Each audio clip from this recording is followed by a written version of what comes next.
Okay, welcome back to the workshop. Today we have a Husqvarna, as some of them will call it, 435 X Torque. This particular chainsaw was at the shop. Somebody had brought it in probably a year and a half ago or better, and the old mechanic used to do some of this stuff for us. Did not have a name on it, didn't have any idea what was going on with it, didn't know what this condition was for it.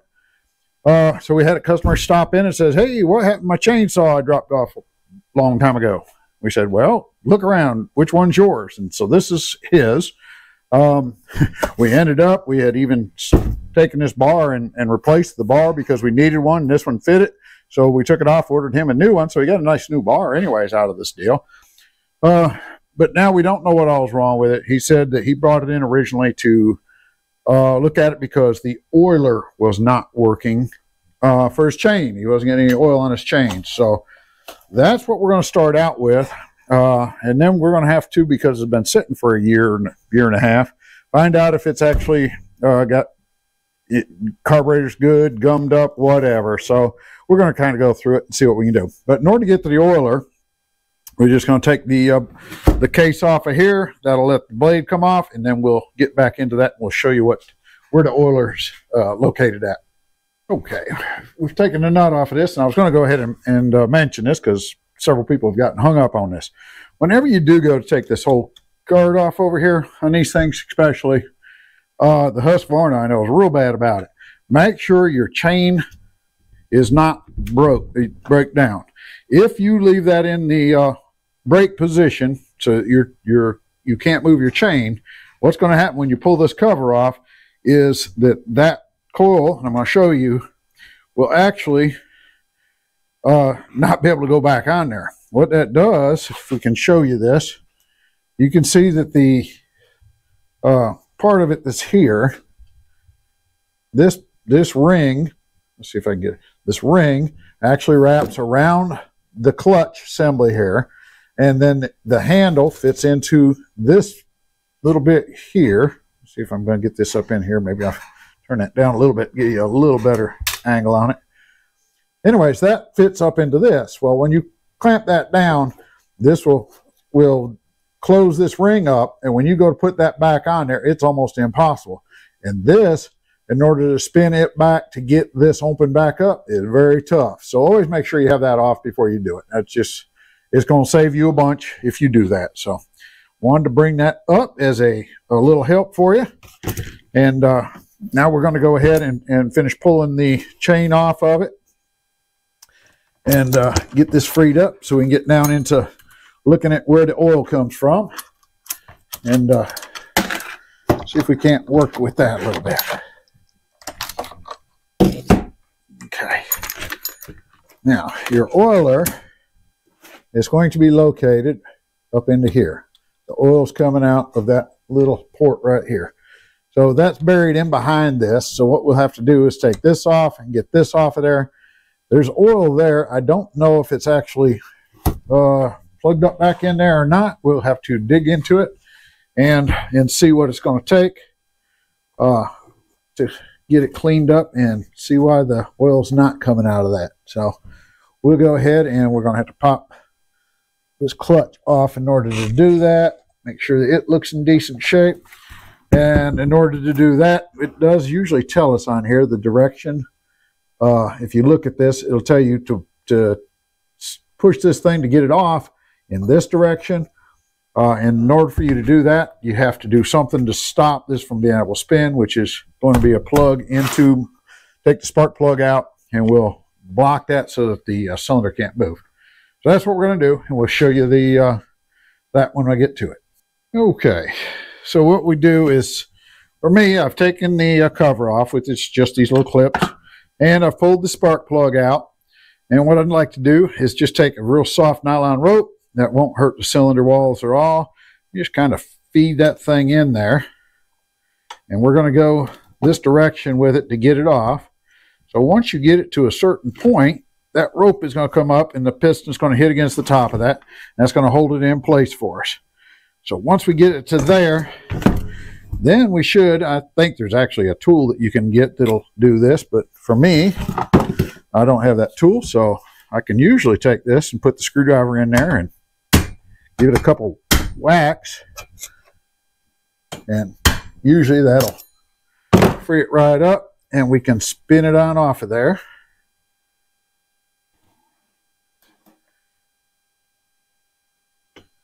And we take that off, set that off to the side, and this just falls off, and set that off to the side. And then when we have that off, we do want to look at those teeth on there. And they've got some wear, but it's probably going to be all right. I'll let that go a little bit longer, I reckon. And after that, we should be able to, I believe on this one, we can, little roller bearings. You want to take those off, set those to the side. And then I think this one's got a another little cover here. I'm trying to remember exactly what all that did. I think that has to unscrew also, and we got a little screw here we'll take off. Let me check and see if that's, I think that just kind of slides out of there, but I'm going to have to check and make sure on that, if that's all it does. That's what I remember it being anyway. So let's take our screw off of this.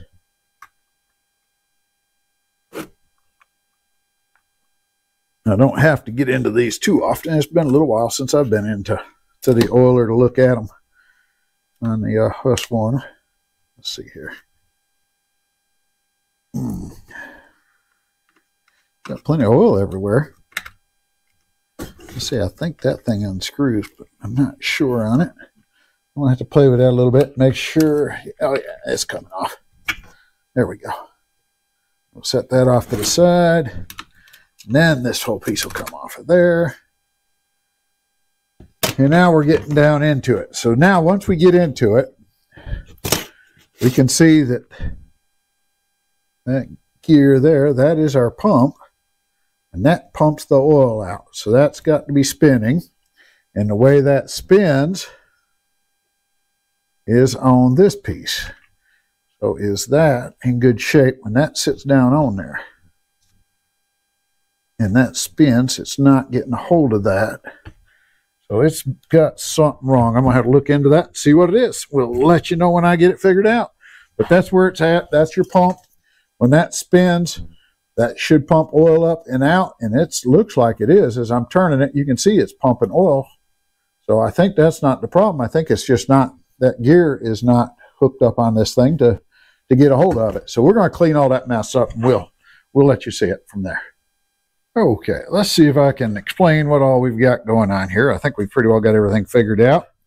On this particular saw, let's see if I can kind of zero you in here too. I don't know, we're trying to get this ready. I'm sorry about that. Trying to get you up close enough to where you can tell what's going on. So what we've got is underneath all this, in this little spot here, this is the port that gets your oil out of the oil tank. And it comes up through the pump, which is this. So on this particular one, sometimes that oil tube will go on into it, but on this Husqvarna, this has a little nipple here, and it just sits down into that little hole, lines up, and then this sits in place. This hose comes up around, and that's where your oil comes out when it's pumping. So I've gone ahead and made sure that that tube is clear. I went ahead and blew some air into here, and it comes out there, so I know that's good. This is the actual pump, is all that is a little angle there, and as it's spinning, it's creating enough to pump the oil out of there. So that's good. The teeth on this is all good. I'm really thinking that there was nothing wrong with it, but we'll show what else we did. But anyways, we'll go ahead and set this back down in to where it belongs, and that just sits down in and comes back around and sits there. So that's all your oiler is. Now, as we go, the other piece that we were wondering about is this that was down on there sitting on it. That goes down, and these are actual metal teeth, and they interlock with your gears on your pump and spin it. So like I say, it was kind of pumping oil out of there when I first did that, so I didn't think there was a problem. This is all in good shape, so I think we're in good shape there. So I think we can go ahead. We've cleaned it up. We've put it back together again.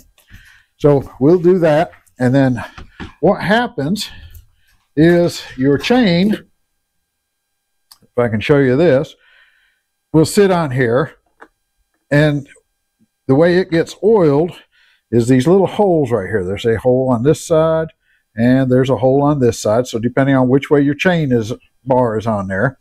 And then the oil comes up through, and I don't know if you'll be able to see, there's a little bit of light right there.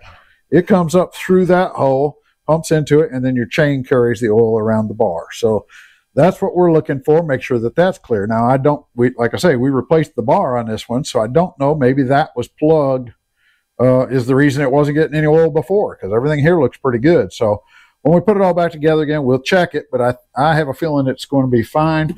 I think it was just a matter of probably that was plugged up.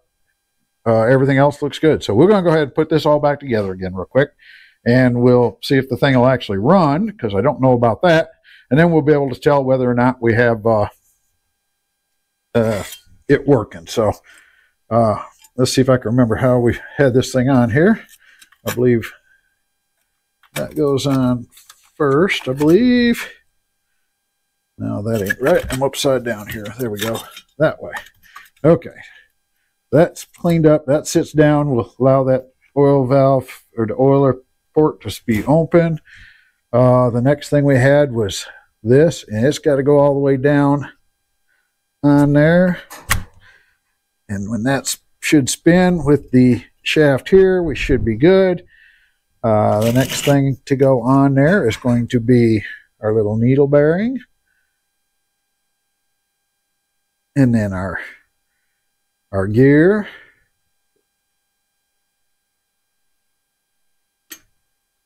And then we'll put our clutch back on, and like I say, righty-tighty, lefty-loosey don't apply. It's righty-loosey, lefty-tighty. Yeah, that's the way we go. So we'll go ahead and snack that on there, and then we'll just pop that one time. There's not really a whole lot of good ways to do that. I've got my plug back out of there.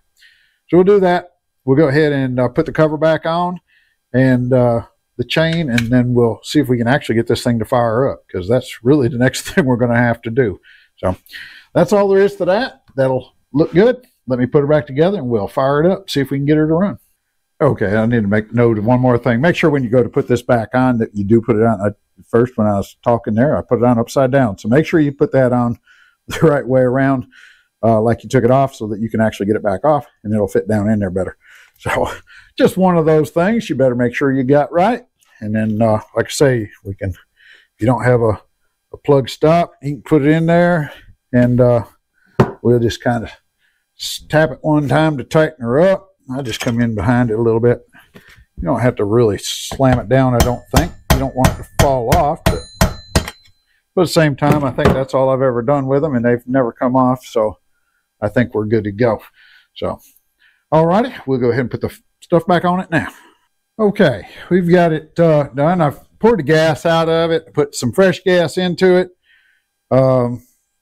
Everything looks good, got plenty of oil. So now we're going to check to make sure that it's actually working. We'll go ahead and fire this thing up, and we'll show you what to look for to know that it's good. So let me spin this around here a minute and see if this will get you. I don't know. We're going to go ahead and turn it on. And we're going to see. I pulled it over a little bit. I think it'll fire right up.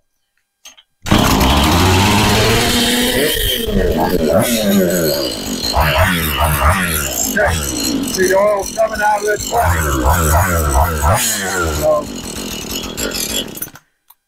You can see the oil's coming out of it.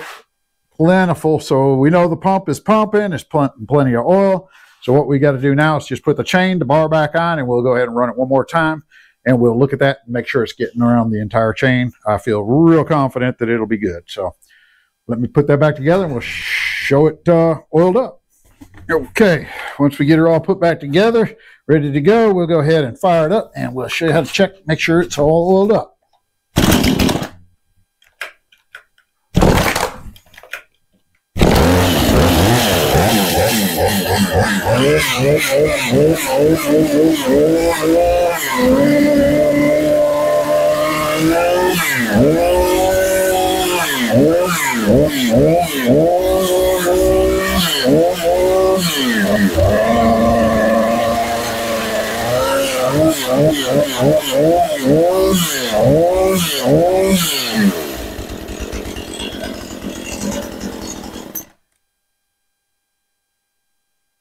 And we can see there's oil coming down through here. Our rag shows a little line of oil on it, which indicates we're getting good oil on it.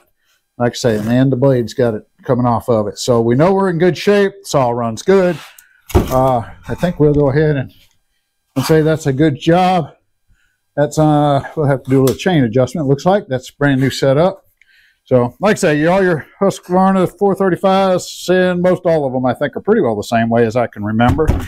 It's good to go. We'll go ahead and turn this one back over, and I appreciate it. I hope that helped you out. Maybe save you a little bit of trouble. Make sure you put lots of oil in there that uses, every time you put gas in a chainsaw, make sure you put the oil in there also. They use a lot of oil. That saves your bar, your chain. Everything works better with oil. So, that's about all I can say about that. Any questions or anything, please leave comments in the bottom, and I'd be more than happy to answer back any questions you have. And once again, thank you for checking in the channel, and hit that like, subscribe button. Always appreciated. Helps keep my content going. So see you on the next project.